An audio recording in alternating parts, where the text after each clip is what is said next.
This is Tuesday, the 29th of September, recording this at around 7:30 a.m. Eastern Time. This morning I'm going to look at several of our Aussie pairs. We can see if we start on the left side looking at our weekly and daily heat maps, you can see very bearish trend in place here for the Aussie versus essentially everything it's against. Some pairs are weaker than others based on our 3-day trends. And intraday trends based on 4 hour, 1 hour, and 15 minutes. For example, the Aussie New Zealand dollar, very weak. So I'm going to go ahead and look at several of those pairs as a group. I'm going to start out by looking at the Aussie Swiss franc. As you can see on all these pairs, you're going to see that the daily Coppock curve is showing a bearish divergence, which means that the Coppock curve is below its exponential moving average.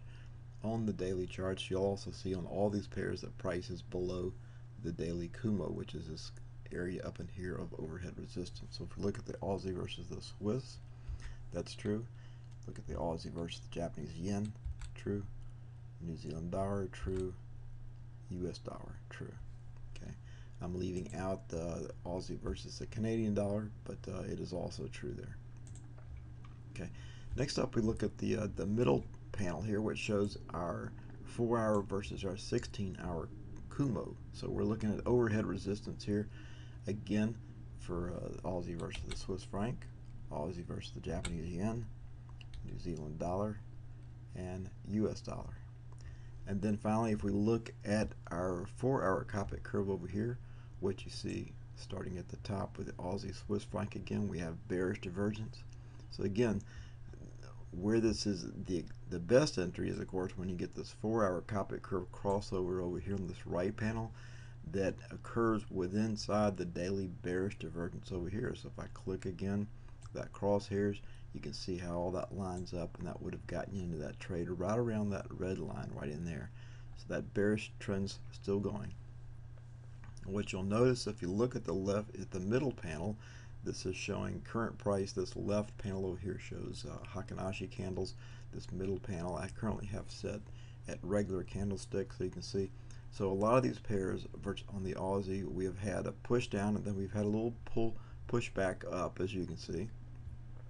So even though the bearish divergence continues at this point on the 4 hour chart, we have had a spring back of say 50 pips off of those lows for the Swiss franc. So if we look at that across the board, you'll see that that's true. About a 70 pip bounce for the Aussie yen.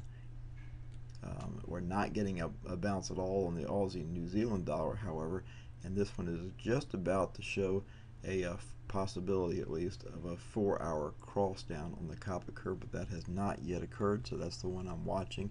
If you remember on the heat map, the Aussie New Zealand dollar was the one that was not quite as bearish as some of those other ones there.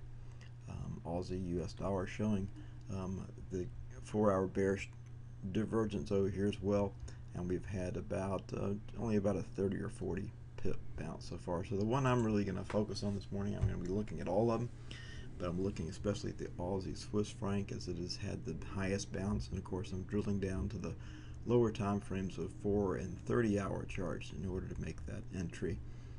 So I hope that analysis on the Aussie pairs helps you get into some profitable trades this morning. US dollar, Canadian dollar, which I talked about yesterday, continues to move higher and is still showing that bullish divergence that I mentioned in yesterday's video. So that one's working out quite nicely. Hope you have a good day of trading.